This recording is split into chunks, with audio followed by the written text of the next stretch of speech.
안녕하세요. 끝장 보러 왔습니다.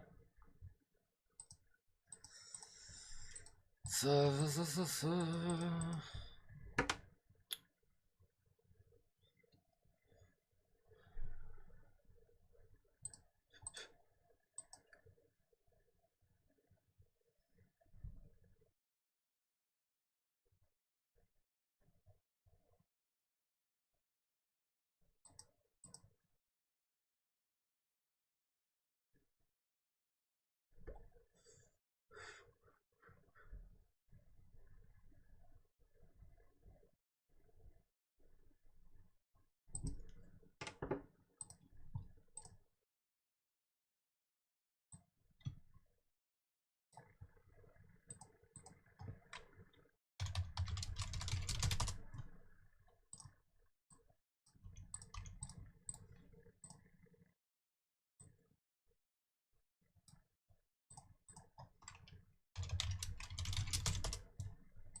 지금 멤버십 업로드 해드릴게요.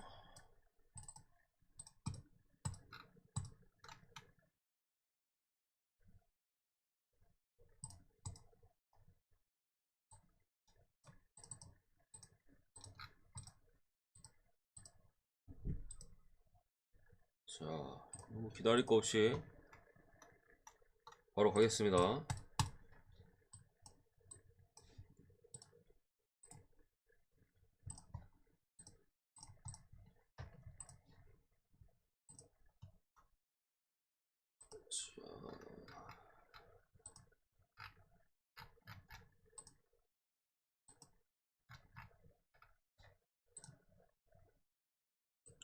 첫 번째 경기.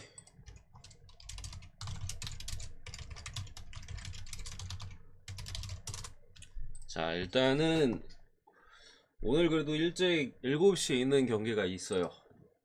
모로코 대 크로아티아. F조의 경기고요. 아직 뭐 첫 경기를 치르지 않았었죠. 어쨌든 근데 요 매치는 기본적으로 요 조 자체가 상당히 좀 까다로운 조예요. 뭐 어느 팀이 올라갈지 사실 예측하기 좀 어려운 조라고 생각이 드는데, 뭐 모로코 크로아티아 그리고 뒤쪽에 이제 벨기에 캐나다, 상당히 애매한 놈들끼리 있다.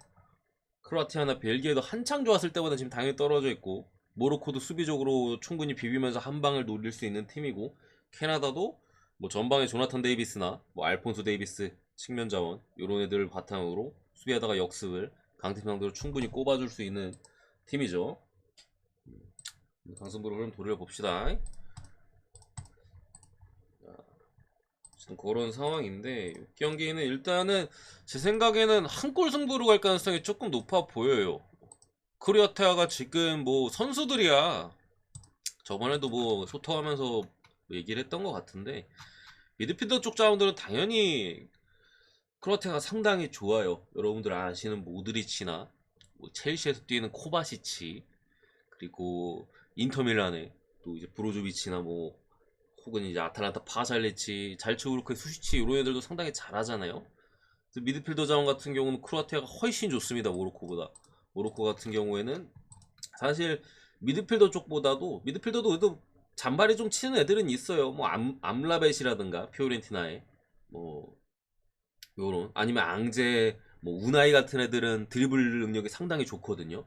요런 애들에게도 어느 정도 포진이 좀 돼 버티거나, 뭐 좀 전에 말씀드린 뭐 우나이 같은 애들로 이제 드리블 치면서 역습 나가거나 그런 정도는 그래도 가능해 보이는 구성이고, 수비 라인 자체는 제 생각에는 모로코가 더 좋아요.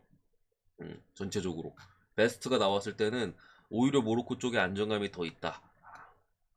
물론 크로아티아도 나쁘지는 않아요. 뭐 그바르디올 같은 경우도 최근에 상당히 핫한 센터백이고, 뭐 스탈로 같은 애들도 제공권을 좀 잡아줄 수 있고, 뭐 요게 뭐 기타 뭐 보르나 소사나 뭐 여러 선수들이 빅리그에서 뛰는 선수들이 포진되어 있긴 합니다만, 모로코는 그냥 다 좋아요. 하키미, 마즈라위, 뭐 아구에르드, 뭐 로망 사이스, 다 굳이 굵직한 경험 많거나 상당히 재능 있는 선수들이 지금 포진돼 있어. 수비 라인 자체는 모로코가 상당히 좋기 때문에 크로아티아가 분명히 주도권을 잡고 모로코가 역습을 하는 형태의 경기가 진행될 걸로 보는데, 얼마나 꼽아줄지가 의문이에요. 전방에서 크로아티아 파괴력은 분명히 떨어지거든요. 모드리치나 여러 선수들이 떠먹여줘야 되거나 본인들이 득점에 있어서 직접 가담해야 되는데, 저는 지금 크로아티아 공격력은 솔직히 믿을만한 수준이 된다고 보진 않습니다.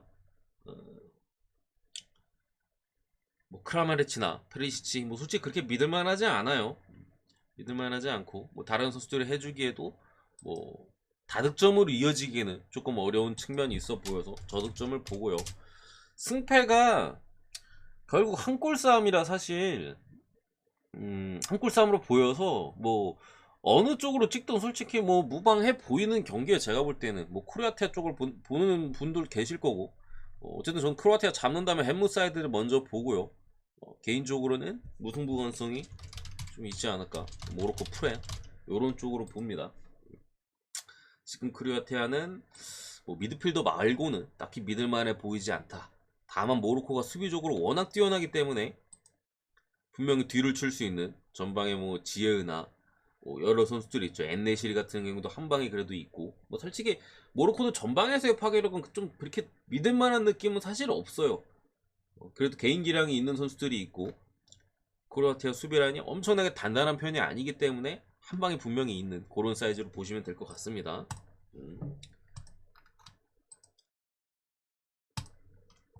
덴마크 튀니지는 오늘 없는데 갑자기?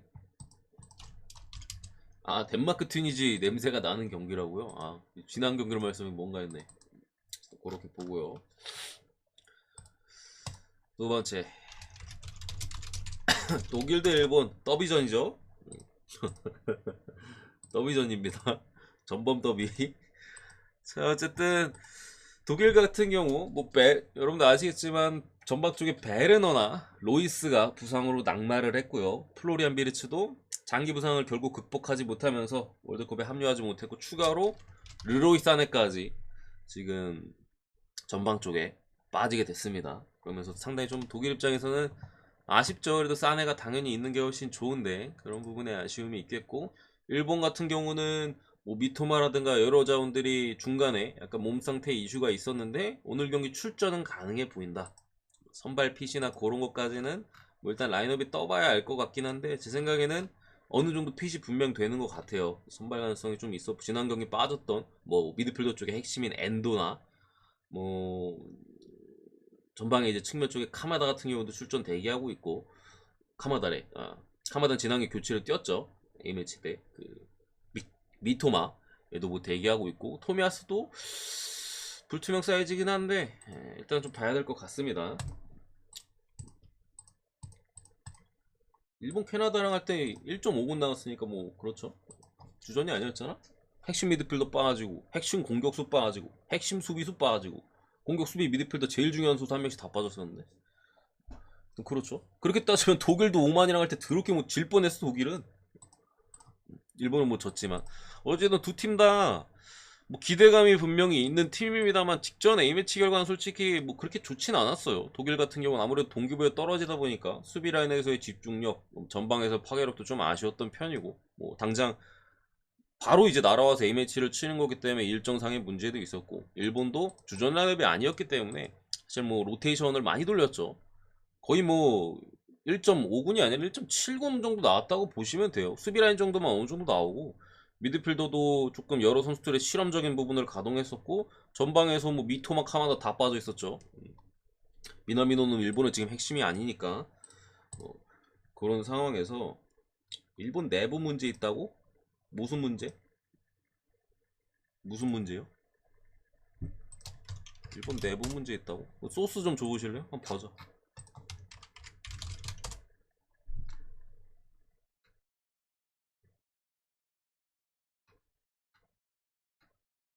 어디서 주워들은 찌라시야, 일본 내부 문제는? 내부 문제가 명확히 있는 거면은 국내 기사로도 떠요. 우리 바로 옆 나라인데.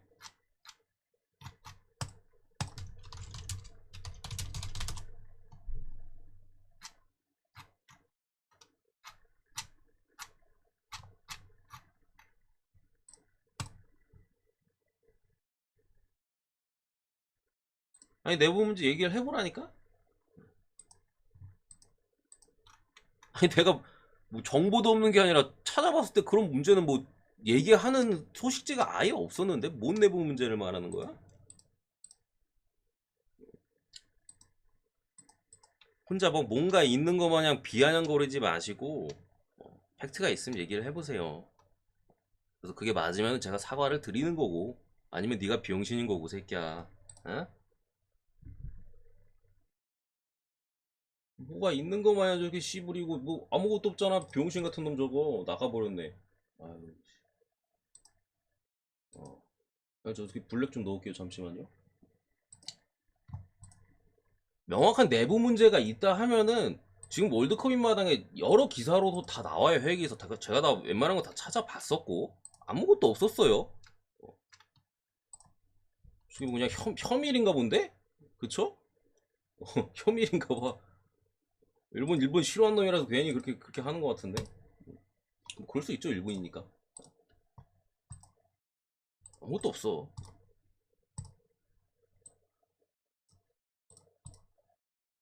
뭐 내부 문제가 있어. 뭐 헛소리 짓거리지 마세요. 제가 뭐 해외 뭐 BBC나 여기서 다 찾아봤는데 그런 뭐 내부적인 뭐 문제가 있다는 얘기는 하나도 없었어. 어, 어쨌든 그런 상황에서 여기 경기는 개인적으로 솔직히 승패로 접근했을 때 해외 쪽에서는 의외로 일본 쪽을 보는 사람들이 조금 있어요. 뭐 전문가들이나. 그러니까 일본이 그만큼 이번 월드컵에 대한 준비나 이런 것들은 차근차근 잘해온 거는 맞아. 근데 제 개인적인 생각에 승패로 접근했을 때는 독일도 솔직히 경기력이 그렇게 좋지가 않거든. 승패로 접근은 조금 그래도 리스크는 분명히 감수를 해야 돼. 저는 그렇게 생각을 해. 독일이 한번 당했잖아 우리한테. 분명히 이거 보통 이변이 나는 사이즈는 기본적으로 강팀이 방심을 해야 돼요. 약간 상대를 조금 얕보거나 준비해서 더 다른 경기를 더 준비한다거나 그런 상황에서 상대가 잘 준비해놨을 때 당황을 하는 거죠. 그러면서 경기가 꼬이고 사우디가 되는 건데, 요 경기 같은 경우 독일이 일본 상대로 절대 방심할 사이즈가 아니고 실제로 그렇게 잘, 지난번에 우리랑 할 때는 독일이 우리 상대로 아무것도 준비를 안 해왔어. 그냥 손흥민 하나만 막으면 된다. 딱 그거 하나였거든요. 수비 쪽에서 우리가 워낙 잘했었잖아 그때.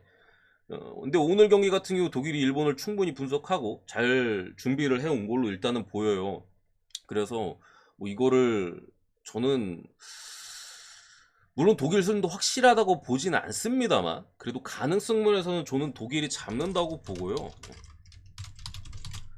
다만 현재 독일의 불안정한 경기력을 고려하거나, 그리고 뭐 독일도 풀이 아니잖아. 베르너 뭐 루이스 빠져 있고 뭐 부상 전까지 핫했던 플로리안 비르츠도 빠져 있고, 이런 상황에서 한 골차 승리 정도 하지 않을까. 뭐 혹은 뭐 무승부가 뜰 수도 있고, 아니면 해외 전문가들이 많이 보는 것처럼 뭐 일본이 이길 수도 있어요. 독일이 잘 준비를 했더라도 본인들이 지금 경기력이 안 나오는 건 팩트니까. 일단 어쨌든 근데 가능성에서 저는 독일이 좀 잡는다고 보고 다득점 봅니다. 다득점 가능성이 높아 보입니다. 이 경기.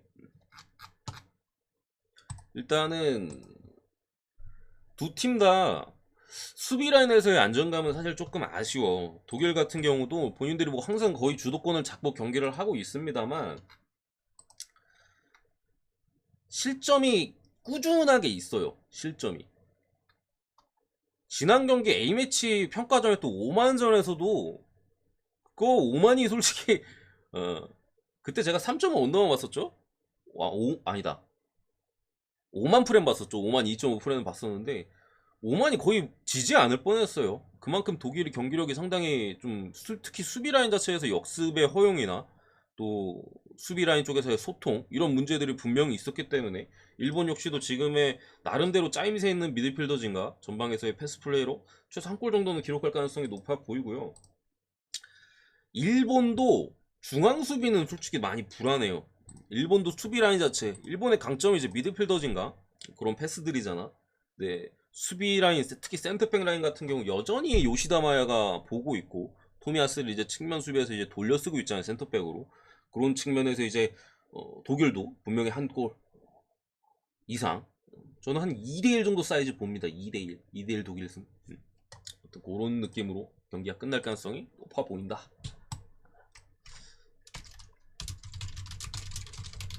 자, 그리고 스페인 대 코스타리카 이 경기는 저는 솔직히 전력차가 극명하다고 보여져요. 코스타리카 대 스페인. 뭐 코스타리카 같은 경우 잘 비비는 팀인 거는 분명해요. 잘 비비는 팀인 거는 분명하고 뭐 어느 정도 전방에서도 솔직히 전방에서 뭐 그렇게 믿을만하진 않아요. 뭐 조엘 캠벨 같은 애들 뭐 한 방 있고 뭐 요런 건 있어. 근데 사실 캠벨도 이제는 좀 한물 저물어 가는 선수임에는 분명하고 뭐 옛날에나 뭐 아스날에 있던 시절이나 그때도 이제 좀 떠오르는 새싹이었고 그 이후에 좀 괜찮았다가 이제는 끝물이거든요. 그런 상황에서 세대 교체도 지금 코스타리카 같은 경우 제대로 이루어지지도 않았고 이런 상황에서 스페인 상대로는 제가 볼 때는 많이 어렵습니다. 뭐 홈에서야 남미 특유의 그런 홈발 이런 걸 바탕으로 단단하게 하면서 이제 한 골 싸움으로 잘 이끌어가는 내용을 보여주지만 여기 중동이거든요. 그렇기 때문에 본인들의 색깔이 나오기에는 제가 볼 때는 어렵다고 생각을 하고요. 스페인 같은 경우 뭐 호세가야가 최근에 또 부상으로 떨어져 나갔죠. 그런 부분은 분명히 아쉬워요. 수비 쪽에서 좀 자원이고 이런 부분은 아쉬운데 이 경기는 그래도 스페인의 패스에 코스타리카가 제가 볼 때는 힘들어 보인다. 준비 자체도 코스타리카 그렇게 잘 된 느낌은 사실 없어요. 그래가지고 무난한 강팀의 승리 예상합니다. 1마인 정도는 충분해 보인다. 이렇게 보겠습니다. 네 번째, 벨기에 캐나다. 이제 벨기에 같은 경우 루카쿠가 오늘 경기 못 나오는 것 같고요. 수비 쪽에 메니에나 뭐 베르통엔도 약간 불투명에 떠 있는 것 같아요. 캐나다 같은 경우도 일본하고 A매치 때 베스트가 아니었죠. 알폰소 데이비스가 빠져 있었고 뭐 미드필더 쪽에 에스타큐 상당히 좋은 포르투에 그놈도 이제 부상 관련 이슈가 있었는데 오늘 경기 일단 출전하는 걸로 보여요. 해외 쪽에서 일단 그렇게 보고 있고 둘 다 출전을 한다고 보고요. 어쨌든 캐나다도 뭐 에스타큐도 그렇다 치더라도 알폰소 데이비스가 분명 이제 측면 쪽 왼쪽 측면 쪽에 복귀를 하게 되면은 벨기에 같은 경우도 뭐 여러분들 아시는 뭐 케빈 데이브라이너나 뭐 아니면 뭐 미드필더 쪽에 틸레만스 뭐 이런 애들 다 들어가 있어요. 다 들어가 있고 전방 쪽에서도 뭐 메르텐스나 뭐 아자르도 있고 뭐 브라이튼의 하테턴 트로사 이런 애들 분명히 뭐 무섭게 자리 잡고 있는 건 분명한데 저는 벨기에의 약점 수비라고 생각합니다. 기본적으로 수비의 세대 교체에 있어서 잘 이루어지지 않았어요. 여전히 토비 뭐 국내는 토트넘 팬들 많으니까 톱이라고 해도 알겠죠. 뭐 알더베이럴드도 있고 지금 뭐 베르통엔도 불투명 떠있잖아. 둘이 주전이야. 언제 쪽에 10년 전에 얘네 주전 아니었나? 아직도 교체가 안 됐고 측면 쪽에 수비에서 메뉴에도 지금 불투명인 상황에서 측면 수비 역시도 지금 뭐 캐나다 같은 경우 측면에 알폰소 데이비스가 있잖아요. 그래서 그쪽에 이제 공격이나 이런 것들을 주도할 텐데 벨기에가 생각보다는 캐나다의 역습에 고전할 가능성이 좀 있어 보입니다. 미드필더 쪽에서도 벨기에의 약점이 압박이 약해, 압박이. 다 괜찮은데, 강수 맞습니다. 압박이 조금 아쉬워요. 그 멤버 구성만 봐도 사실 그래. 뭐, 틸레만스, 뭐, 비체, 뭐, 케빈 데이브라이너나, 뭐, 야니 카라스코도 있고, 뭐, 이런 선수들이 있잖아. 전체적으로 주전 라이너 구성에 있어서, 데이브라이너는 원래, 뭐, 공격 쪽에 특화된 선수고, 악셀 비첼 같은 경우 너무 늙어서 신체 능력이 이제 많이 떨어져 있고, 틸레만스 같은 경우 원래 압박에 능한 선수가 아니에요. 그러다 보니까 벨기에 역시도 뭐 중원에서 돌리거나 전방에서의 파괴력은 분명히 뭐 전방뿐만 아니라 미드필더진들도 득점에 가담할 수 있기 때문에 상당히 뭐 긍정적인 부분은 맞으나 캐나다의 이 역습을 잘 막아낼 수 있느냐에 따른 의문은 분명히 듭니다. 제 생각에는 벨기에 역시도 실점할 가능성이 충분히 높다고 생각을 하고요. 이 경기를 저는 한 골차 아니면은 두 골차 벨기에 승 가능성까지는 보고 뭐 터진다면 무승부 가능성도 충분히 있어 보이는 상황에서 무승부에 뭐 오바 보겠습니다. 개인적으로는 2대1 가능성 이것도 2대1 가능성이 좀 높지 않을까 싶고 뭐 3골차 이상 갈 가능성은 진짜 많이 떨어져 보인다. 벨기에가 이전만큼 강하지 않아요. 네이션스 리그에서도 분명 아쉬운 모습들이 분명 있었고 그 바탕에는 일단 루카쿠가 마탱이한 게 솔직히 좀 크긴 커. 크긴 큰 상황이고 수비 쪽에서도 종종 이렇게 실점 장면들이 계속해서 나오고 있는 걸 봤을 때 이 경기 생각보다 쉽지 않아 보인다. 캐나다 같은 경우 이번에 상당히 복병이 될 가능성이 높아 보이는데, 사실 초안은 캐나다 프렌이었긴 한데 이게 왜 캐나다 프렌을 보지 않았냐면은 경험 경험 벨기에 같은 경우에는 경험이 너무 많아. 수비도 교체가 안 됐다 했잖아. 다 백전 노장들만 들어가 있어. 근데 캐나다는 월드컵 신빙이에요. 마지막 월드컵이 몇십 년 됐어요. 뭐 리그에서야 뭐 베테랑 애들이 그래도 포진돼 있긴 합니다만 월드컵 경험이 없다. 그런 부분에 있어서 뭐 저는 그래도 벨기에가 잡는 사이즈로는 가지 않을까라고 생각하고요. 뭐 다득점까지도 이렇게 보겠습니다. 크로아티아는 전혀 안 보이는 거 아닙니다, 맙진이. 어쨌든 오늘 분석은 여기까지